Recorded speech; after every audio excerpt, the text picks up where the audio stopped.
Hi everybody, this is Paddock Pass, the Malaysian Grand Prix edition, and what a first race we had in Australia. So much excitement. Nico Rosberg, the winner, a famous home podium for Daniel Ricciardo, and of course Kevin Magnussen, the wonder rookie, on his debut, getting a podium as well. Of course, that was how we left things, but things swiftly changed. Daniel Ricciardo getting disqualified from the race for a breach of regulation. Red Bull has been the talk of the press ever since that Australian Grand Prix, and arriving here in Sepang, they are still the talk of the paddock. But what exactly did they do wrong? Well, joining me here is Gary Anderson, former F1 technical director and now working for Formula One management as a technical analyst. Gary, the regulation, fuel flow limits, exactly what does it mean? Well, there's two regulations on fuel flow this year that weren't there last year.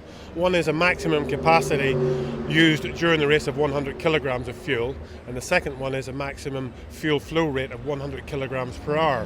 One is to control the ultimate performance of the engine. The second one is to control how much fuel basically these cars burn during a race. So with that in mind, what exactly did Red Bull do wrong during the race on Daniel's car? Well, the FIA log all this data, and from what they see from the fuel flow sensor, Daniel's car used more than 100 kilograms per hour during the race. Now that's an instantaneous measurement taken at various points around the circuit. Basically, if you look at a race meeting, it's about a race length is about 1 hour 40 minutes, which is 100 minutes. The cars use full throttle for, let's say, 60 minutes of that race distance.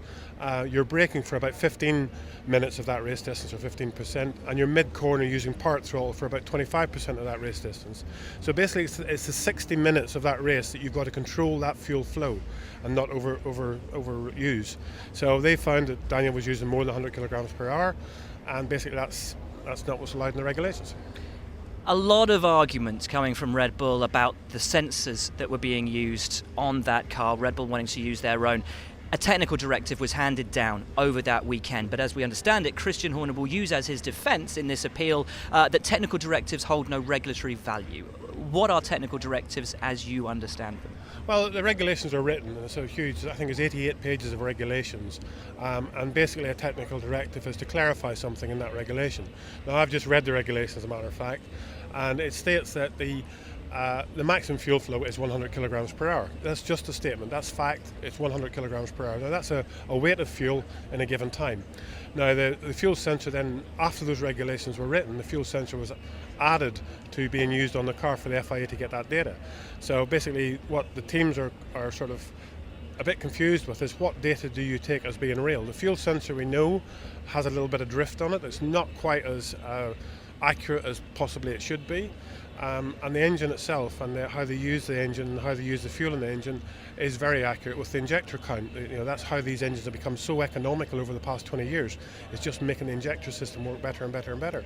So what Christian Horner and Red Bull are fighting is the fact that they did not use more than 100 kilograms per hour, but the fuel sensor, which they're calling into question, says they did.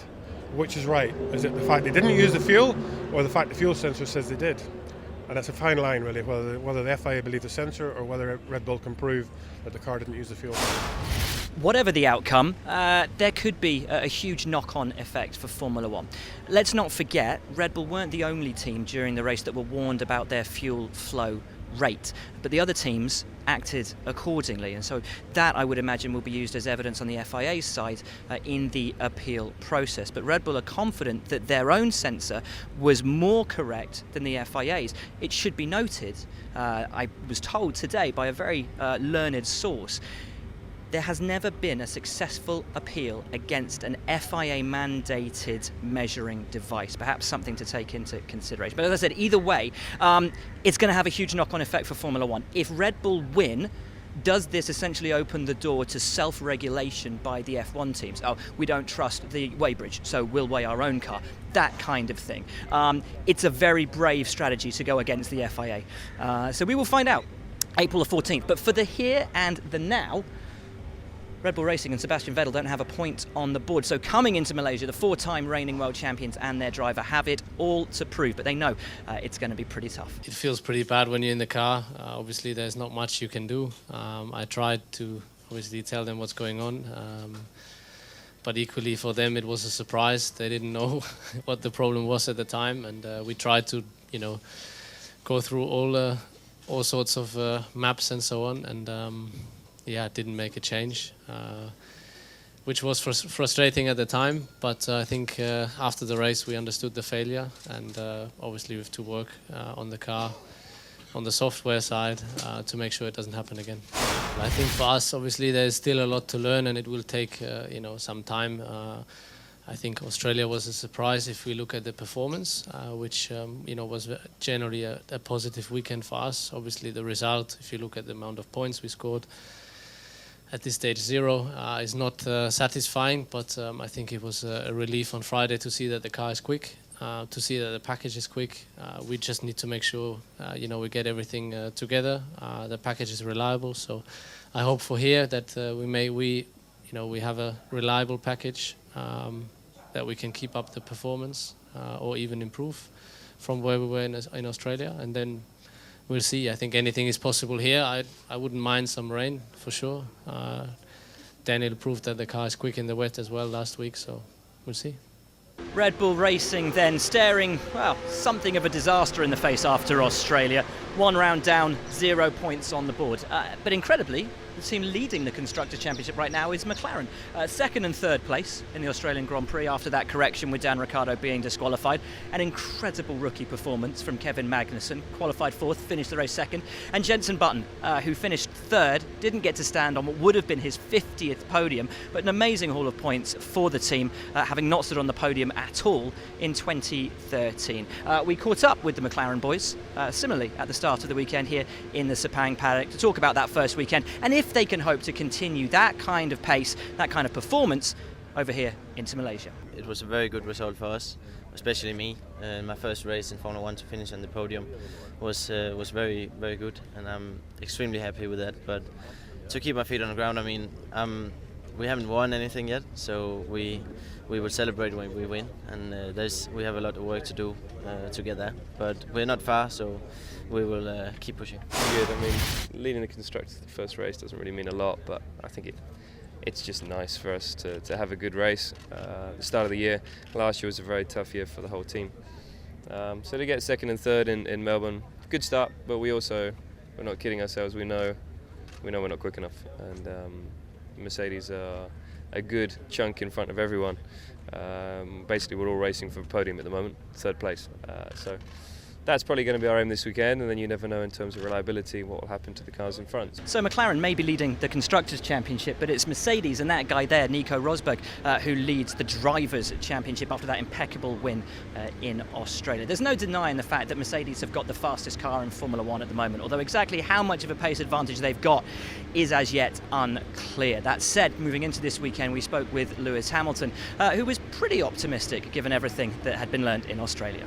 Confident, very confident with the car. I just hope reliability is something that plays well for me this weekend, and otherwise, yeah, I feel fit, I feel ready, I'm looking forward to it. I hope that we're going to be quick this weekend. One team definitely in the mix in 2014 is Williams. We spoke about them last time out in Australia, and coming into the Malaysian Grand Prix, these guys are pretty hopeful of a decent result. Of course, Valtteri Bottas came from the back of the field twice during the Australian Grand Prix, put on an amazing display throughout that contest, but his teammate Felipe Massa was punted out at turn 1.